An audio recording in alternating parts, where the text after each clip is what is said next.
कालबैशाखी प्रभाव में सारा राज्य में कमी ताती आसंता 29 तारीख जाए राज्यर विभिन्न स्थान में कालबैशाखी जनित वर्षा जारी फल आसंता 4 दिन पर्यंत राज्यर दिनर तापमात्रा रे विशेष परिवर्तन संभावना नहीं पर तापमात्रा धीरे धीरे 2 ରୁ 4 डिग्री पर्यंत वृद्धि पाइब बोली आंचलिक पाणीपाग केन्द्र पक्षर कहुଯାଇଛି।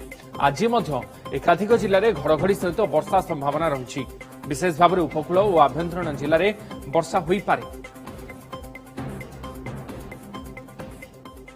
ग्रीष्मकालीन बात्या मुकाबला प्रस्तुति नहीं आज बैठक बसिब दिन 10:30 समय लोकसेवा भवन में बैठक हो।